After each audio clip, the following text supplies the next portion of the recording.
اللہ اللہ اللہ اللہ۔ تمام تعریفیں اللہ تعالیٰ جل جلالہ کے لیے، درود و سلام نبی اکرم نور مجسم شفیع معظم احمد مجتبیٰ جناب حضرت محمد مصطفیٰ اعلیٰ تحیت و ثنا کی ذات والا صفات کے لیے حمد و صلات کے بعد، عزیز دوستو، بزرگوں اور بھائیوں، انسان کبھی کبھی اس طرح کرتا ہے کہ وہ اپنے لب و لہجے سے، گفتگو سے، میل ملاپ سے لوگوں کو مطمئن تو کر لیتا ہے، لیکن اس کی قلبی واردات کیا ہے، اس کے اندر تقویٰ کتنا ہے، نیکی کتنی ہے، پرہیزگاری کتنی ہے، اس سے وہ آگاہ ہوتا ہے۔ وہ بہت ساری چیزوں کو لوگوں سے چھپا تو لیتا ہے، لیکن اپنے آپ سے نہیں چھپا پاتا، اپنے رب کریم سے نہیں چھپا پاتا۔ پھر یہ ہوتا ہے کہ وہ جھوٹی تسلیوں سے اور اپنے نفس کی جھوٹی دلیلوں سے اپنے آپ کو راضی کرتے کرتے اس مقام پہ پہنچ جاتا ہے کہ وہ ٹوٹ کے بکھرنے کے قریب آ جاتا ہے۔ اسلام ایمان کی، عقیدے کی، روحانیت کی بات کرتا ہے، اور یہ ساری چیزیں انسان کے دل کے ساتھ تعلق رکھتی ہیں۔ دنیا میں بہت سارے لوگ ایسے ہیں جو کسی وجہ سے اپنا دین ظاہر نہیں کر سکے، بتا نہیں سکے، لیکن ان کے اندر ایمان تھا، تو رب کریم قیامت کے دن انہیں ایمانداروں کے ساتھ ہی کھڑا کرے گا، حالانکہ وہ بتا نہیں سکے، سکھا نہیں سکے، اللہ تعالیٰ انہیں ایمانداروں کے ساتھ ہی کھڑا فرمائے گا۔ تو یاد رکھنے کی بات یہ ہے، سمجھنے کی بات یہ ہے کہ اپنی قلبی واردات پر، اپنے دل پر، اپنے باطن کی کیفیات پر نظر رکھی جائے، اور جتنی کمزوریاں اور کوتاہیاں ہیں ان سے اپنے آپ کو بچایا جائے، اور بہت ساری ایسی چیزیں جو نقصان کا باعث ہیں، ہم کہہ کے اپنے آپ کو مطمئن تو کر رہے ہیں لیکن ہمارے دل کو، روح کو نقصان دے رہی ہیں، ان سے بچا جائے۔ قرآن حکیم فرقان حمید نے ارشاد فرمایا، سورہ ملک کے اندر فرمایا، وَأَسِرُّوا قَوْلَكُمْ، تم کوئی بات چھپا کے کرو، أَوْ اجْهَرُوا بِهِ، یا اعلانیہ کرو۔ اگر سمجھنے کے لیے انسان کو کوئی چیز درکار ہو نا، تو میرا خیال ہے کہ یہ آیہ کریمہ کافی ہو جائے اس کے لیے۔ فرمایا وَأَسِرُّوا قَوْلَكُمْ، تم کوئی بات بڑی چھپا کے کرو، أَوْ اجْهَرُوا بِهِ، یا اعلانیہ کرو، یہ سمجھ لو، اس پر غور کر لو کہ إِنَّهُ عَلِيمٌ بِذَاتِ الصُّدُورِ، رب تو دلوں کے حال جاننے والا ہے۔ تم اعلانیہ کرو یا چھپا کے کرو، وہ تو جانتا ہے، علیم بذات الصدور، وہ تو دلوں کے حال جاننے والا ہے۔ تم بے شک اونچا کرو، بے شک آہستہ بولو۔ آیت نازل کب ہوئی؟ شان نزول بھی بڑا انوکھا ہے۔ مشرکین مکہ رسول کریم صلی اللہ علیہ وسلم کے بارے میں معاذ اللہ باتیں کرتے تھے، تو حضور اللہ کے دیے ہوئے علم سے انہیں جان لیا کرتے تھے۔ ایک دن وہ باتیں کر رہے تھے، تو باتیں کرتے کرتے نا مشرکین مکہ نے عجیب بات کر دی، نادان تھے نا، جانتے نہیں تھے، عجیب بات کر دی، کہنے لگے آہستہ بولو، کہیں محمد صلی اللہ علیہ وسلم کا رب سن نہ لے، آہستہ بولو، اونچی بات نہ کرو، کہیں مصطفیٰ کریم علیہ السلام کا خدا سن نہ لے۔ تو اللہ نے آیت نازل کر دی، فرمایا نادانو وَأَسِرُّوا قَوْلَكُمْ أَوْ اجْهَرُوا بِهِ، آہستہ بولو یا اونچا بولو۔ اور شارحین نے، مفسرین نے لکھا ہے نہ بھی بولو، آہستہ بولو یا اونچا بولو، یا بے شک تم کوئی بات زبان سے ادا نہ بھی کرو، إِنَّهُ عَلِيمٌ بِذَاتِ الصُّدُورِ، رب تو تمہارے دلوں کے حال جاننے والا ہے، اسے تو پتہ ہے تم نے سینے میں کیا چھپایا ہے، حسد چھپایا ہے کہ رشک چھپایا ہے، عداوت چھپائی ہے کہ محبت چھپائی ہے، اسے تو پتہ ہے، اسے خبر ہے، اس لیے کہ وہ نظر ہی تمہارے دل پہ رکھتا ہے، اسے پتہ ہے تمہارے اندر کیا ہے۔ ہم لوگوں نے نا اپنی سارے معاملات دنیا داروں سے، لوگوں سے، یاروں سے، دوستوں سے وابستہ کر لیے، ہمیں تعریف بھی بندوں سے چاہیے، ہمیں اچھے ہونے کا جو ڈگری ہے وہ بھی بندوں سے چاہیے. ہم بندے بڑے نیک ہیں، یہ بھی لوگ کہیں تو پھر ہم مطمئن ہیں. ہم صحیح راستے پہ چل رہے ہیں، یہ سند بھی بندوں سے چاہیے. ہر بات پر اعتماد خلق، ہر وقت لوگوں پر ہی دھیان، لوگوں پر ہی توجہ، لوگوں کے معاملات ہی ڈسکس کرنا. بھئی یہ تو تیرے ذمہ ہی نہیں.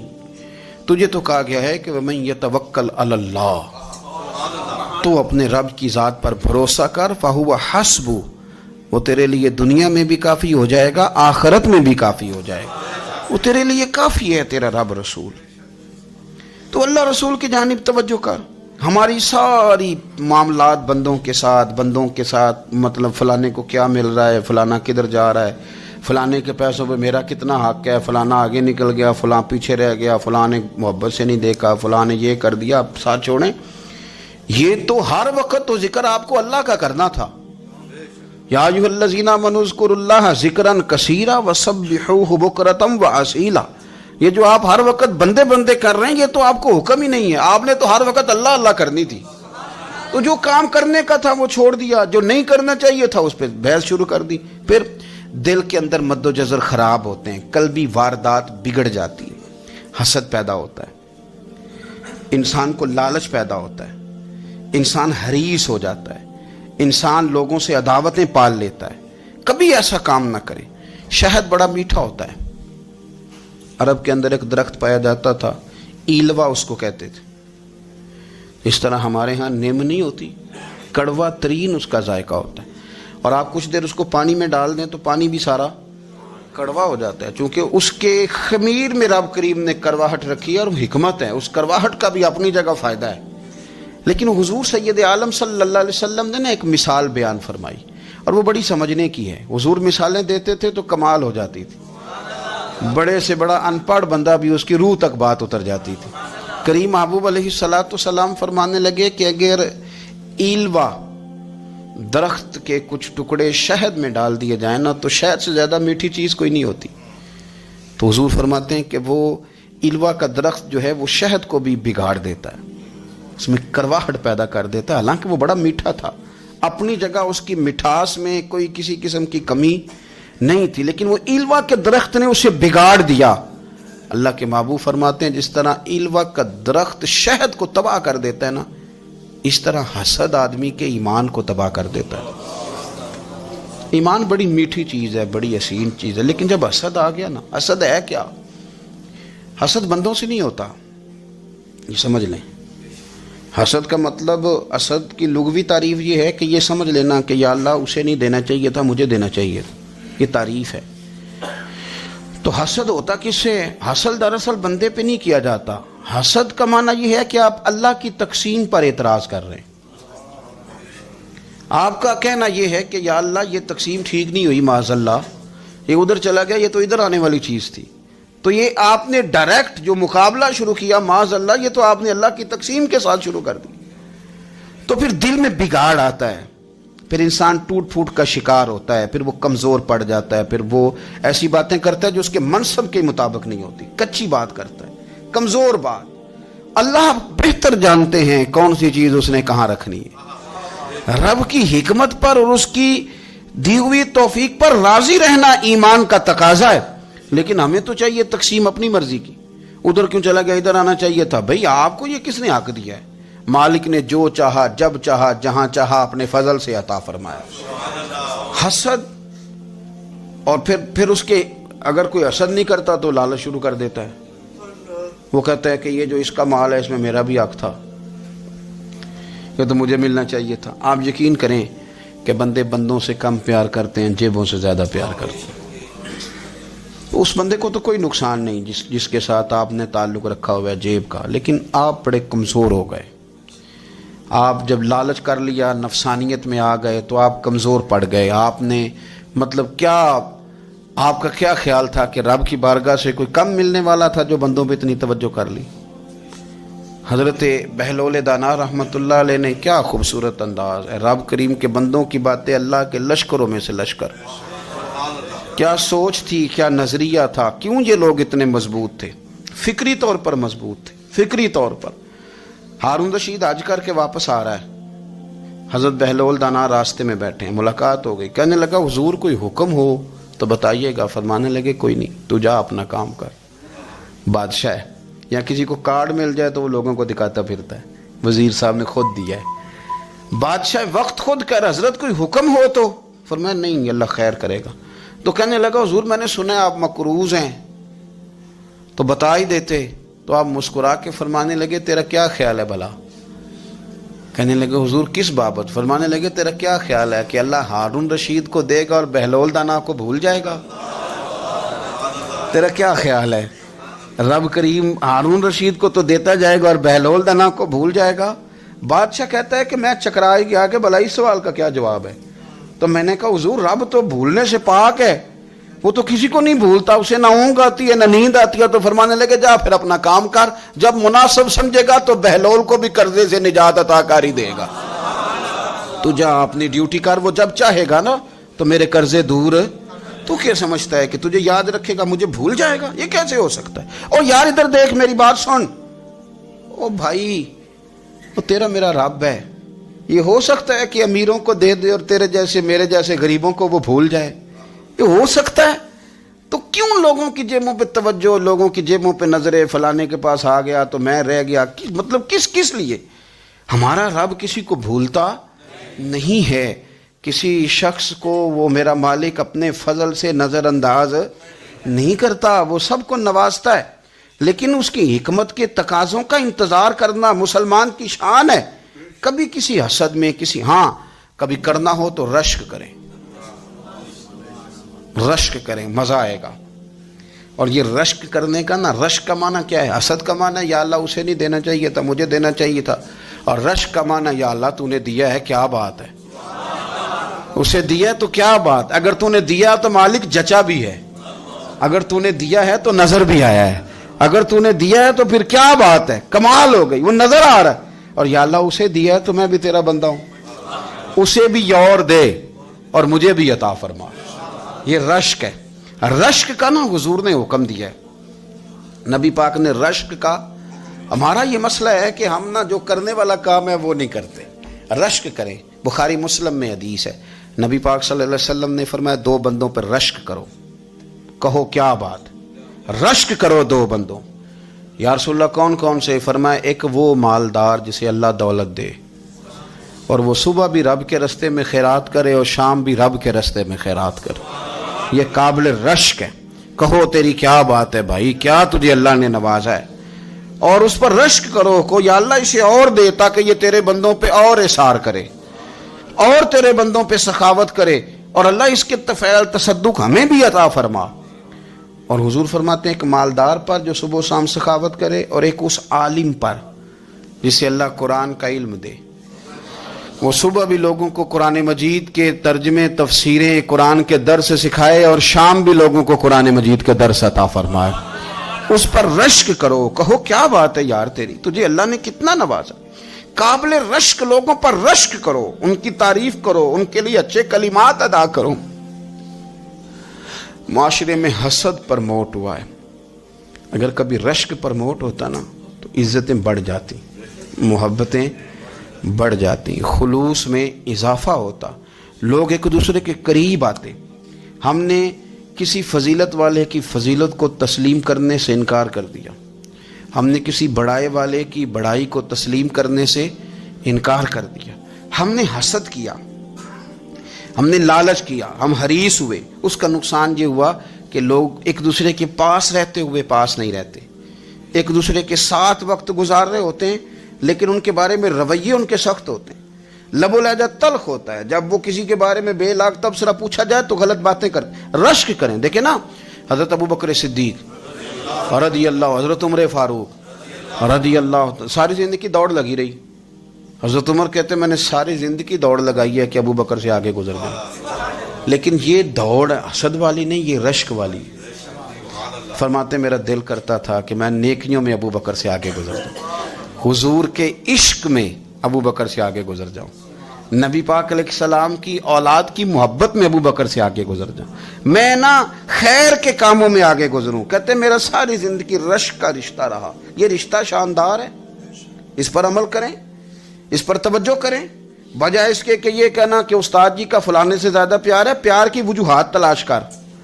مرشد فلانے پہ نظر رکھتے ہیں تو میرے بھائی وہ نوٹوں کی وجہ سے نظر نہیں رکھتے، تو وجہ تو تلاش کرنا، وجہ کیا ہے؟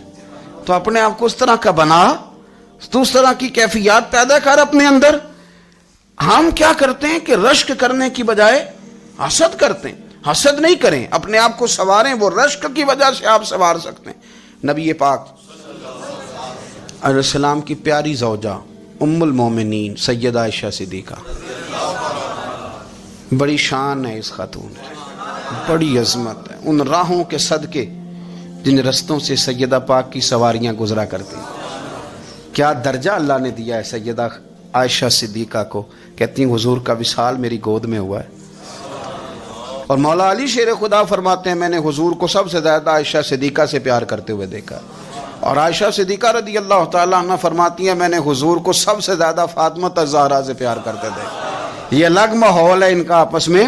تو حضرت عائشہ صدیقہ اتنا بڑا مقام، لیکن وہ فرماتی ہیں میں نے ساری زندگی سیدہ خدیجۃ الکبریٰ پہ رشک کیا۔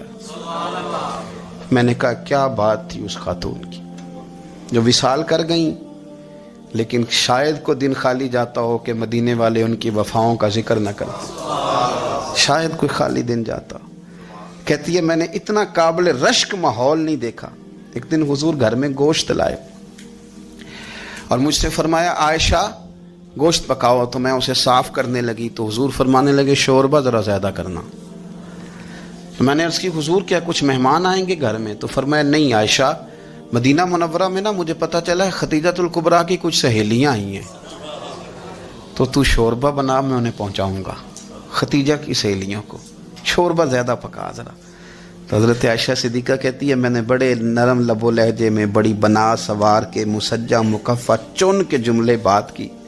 میں نے عرض کی حضور سنا ہے وہ آپ سے 15 سال عمر میں بڑی تھیں، نکاح بھی پہلے ہو چکا تھا، اور بتاتے ہیں لوگ کہ بظاہر کوئی حسن و جمال بھی اس ماحول کا نہیں تھا۔ حضور اللہ نے آپ کو جوان اور خوبصورت بیویاں دی ہیں، پر میں جب بھی سنتی ہوں جناب خدیجہ کا ذکر ہی سنتی ہوں۔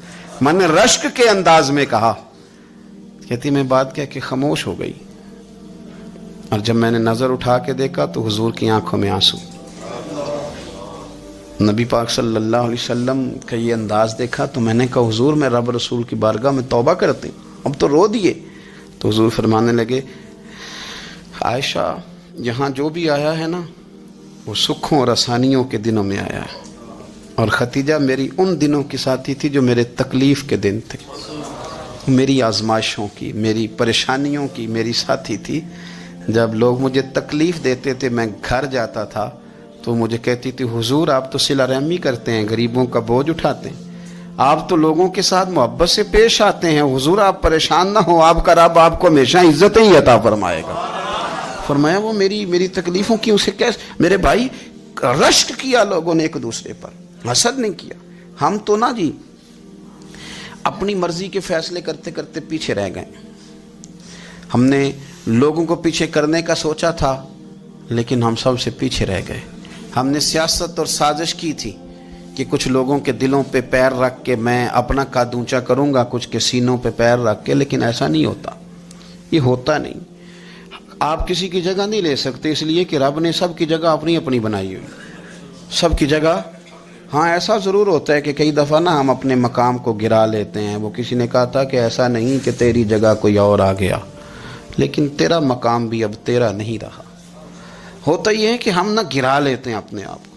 اگر ہم رشک کا ماحول پیدا کریں، رشک کا، اور ہم کہیں کہ کیا بات ہے میں بھی سفر کروں گا، اس جانب جاؤں گا، بجائے یہ کہنا کہ فلاں آدمی بڑا آگے نکل گیا ہے، یہ کر کے نکل گیا ہے، وہ کر کے نکل گیا ہے، یہ کہنا کہ یار میں بھی رب کریم کی اس مدد کو تلاش کرتا ہوں جس کی برکت سے اللہ نے اس پر فضل فرمایا ہے۔ امام غزالی فرماتے ہیں 3 لوگوں میں حسد زیادہ ہوتا ہے، بغض زیادہ پیدا کر لیتے ہیں۔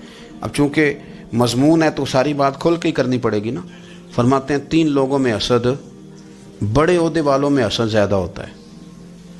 یعنی صوبائی وزیر کہتا ہے کہ حق میرا ویسے وفاقی وزیر کا تھا، اور وفاقی وزیر کہتا ہے کہ جتنا میرا تجربہ ہے نا مجھے بنایا وزیر اعظم ہی جاتا تو بات ٹھیک تھی۔ حسد زیادہ، بڑے عہدوں والوں میں حسد، اور امام غزالی فرماتے ہیں مالداروں میں اثر زیادہ ہوتا ہے۔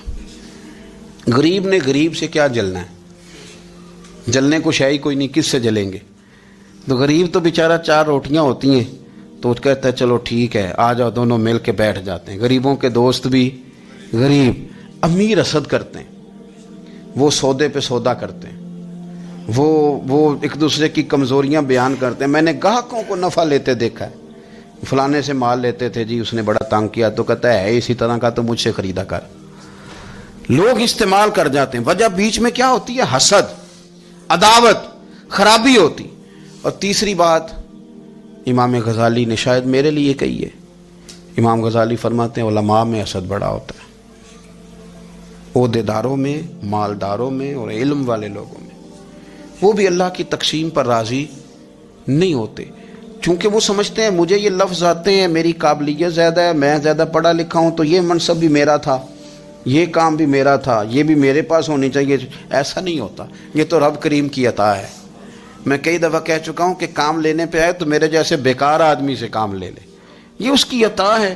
اب ہمیں کرنا کیا ہے؟ ہمیں اس کی تقسیم پر راضی رہنا ہے، اس کی تقسیم پر قربان جائیں۔ رسول پاک علیہ السلام سے صحابی نے پوچھا حضور عزت کیا ہے؟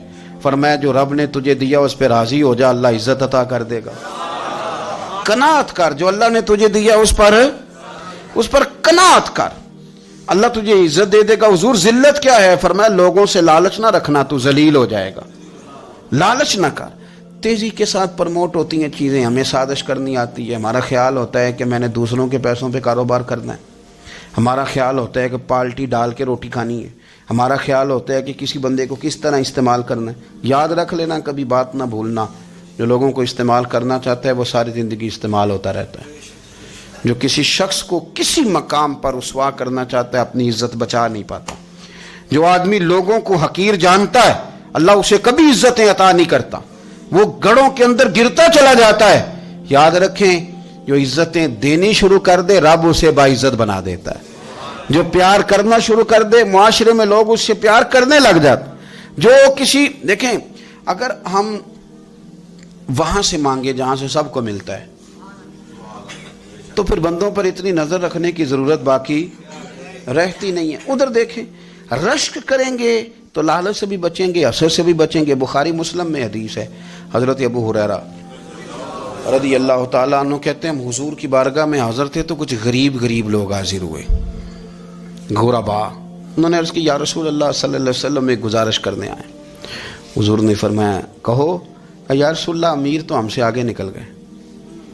حضور نے فرمایا کس بات میں؟ عرض کی حضور نمازوں میں نہیں ہم گزرنے دیتے، اتنے نفل وہ پڑھتے ہیں اتنے ہم بھی پڑھ لیں گے۔ صحیح بتانا صحیح، آج کل یہ نمازوں کا مقابلہ بھی ہے کہ نفل میں نے زیادہ پڑھنے، عبادت میں نے۔ ہمارے صاحب رحمۃ اللہ علیہ فرمایا کرتے تھے آستانوں پہ گدی نشینوں کا تو رولا ہوتا ہے، اللہ اللہ کرنے کا رولا نہیں ہوتا۔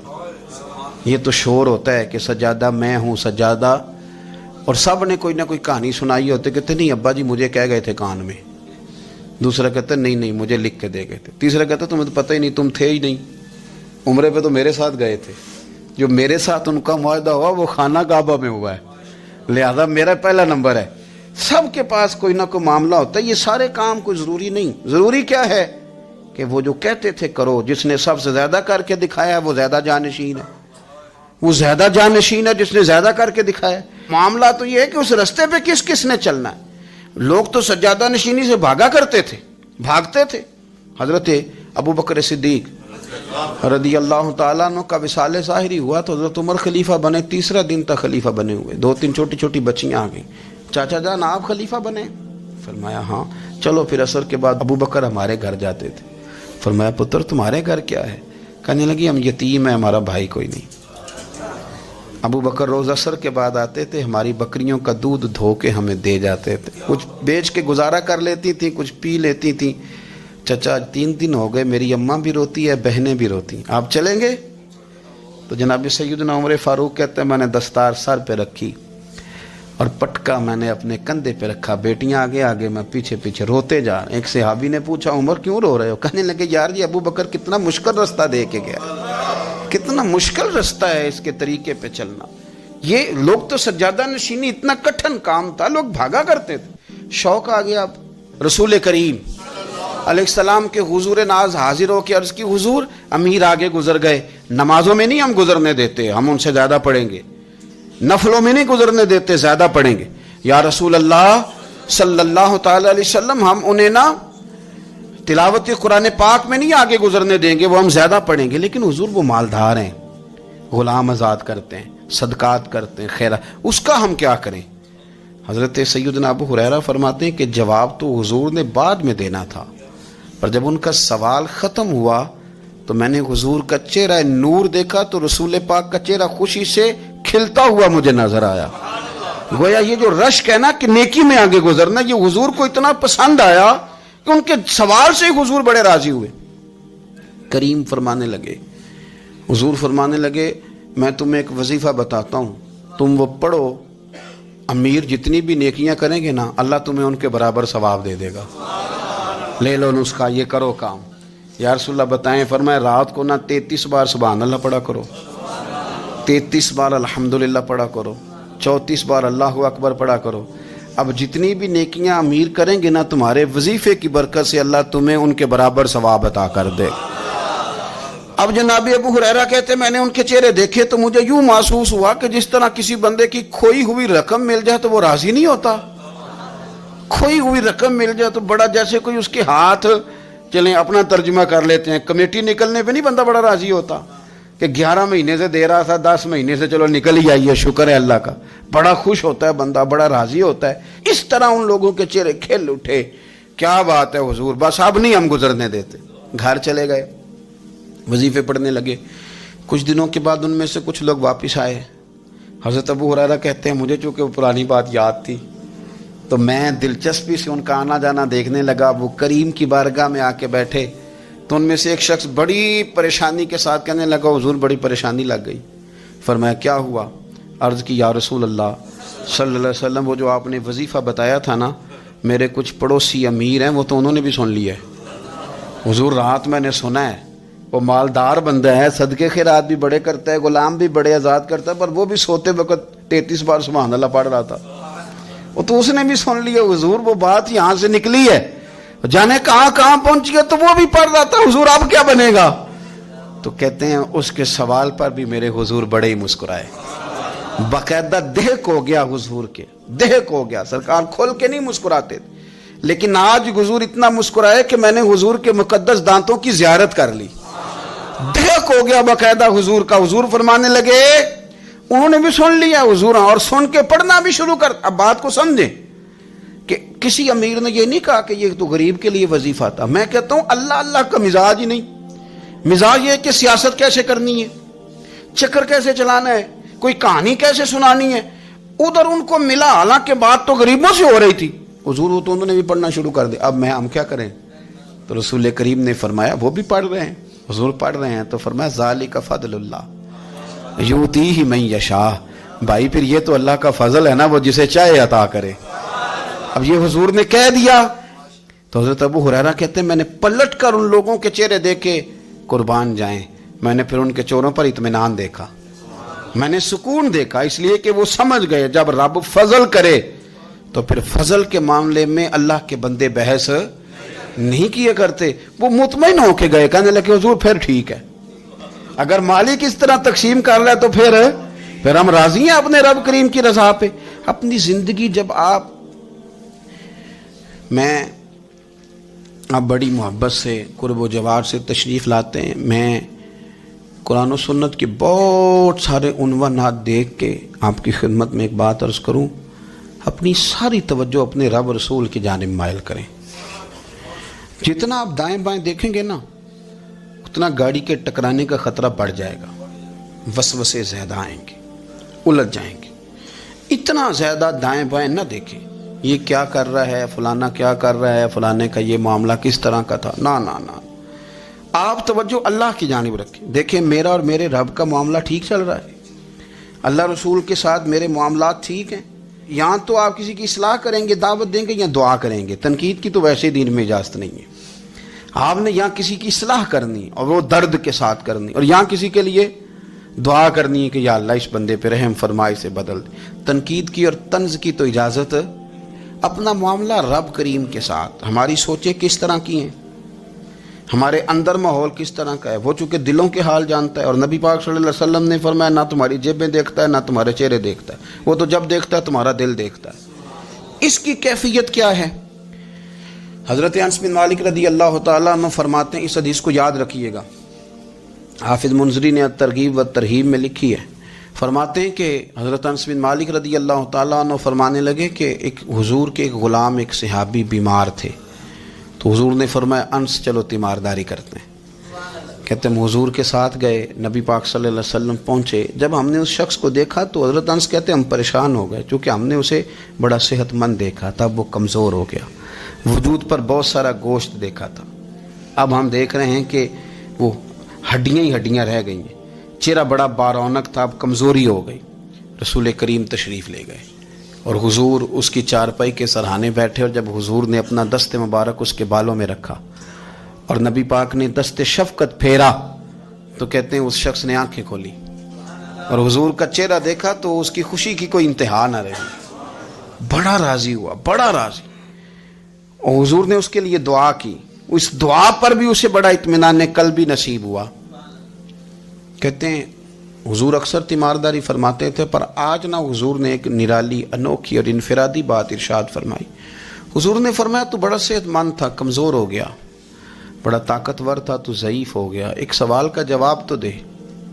یا رسول اللہ فرمائیے۔ تو حضور فرمانے لگے اس حالت میں جب تو شدید بیمار اور تکلیف میں، یہ بتا کہ اس وقت تیرا اپنے رب کے بارے میں گمان کیا ہے؟ حضرت انس کہتے ہیں پہلے حضور بیماروں سے یہ سوال نہیں پوچھتے تھے، آج پوچھا، کیونکہ صحت میں لوگوں کی زبان پہ شکر ہوتا ہے اور بیماری میں شکوے ہوتے ہیں، معاذ اللہ۔ اس وقت اللہ کے بارے میں یہ سوچ حضور نے ہمیں دی ہے، تم نے ہر وقت یہ ذہن بنانا ہے کہ یہاں رب کریم کے بارے میں کیا تصورات پل رہے ہیں، آوازیں کیا اٹھ رہی ہیں، اس وقت تیرا اللہ کے بارے میں گمان کیا ہے؟ تو جناب انس بن مالک کہتے ہیں اس نے ہمیں اشارہ کیا کہ مجھے اٹھا کے بٹھاؤ، ہم نے بٹھایا، تو کہتے ہیں پھر اس نے اپنی آنکھیں کھولی اور حضور کے چہرے نور پر نظر کر کے نظر جھکا لی، عرض کرتا یا رسول اللہ میں کمزور ہوں، بیمار ہوں، تکلیف میں ہوں، اٹھ نہیں سکتا، کھا نہیں سکتا، پر حضور ابھی بھی میرے دل سے آواز یہی نکلتی ہے کہ میرا رب بڑا ہی کریم ہے، میرا اللہ بڑا ہی مہربان ہے، وہ بڑا ہی معاف کرنے والا ہے، وہ اپنے بندوں سے پیار ہی بڑا کرتا ہے۔ آپ میری بات کو سمجھیں، کیفیت کیا ہے اور الفاظ کیا ہیں۔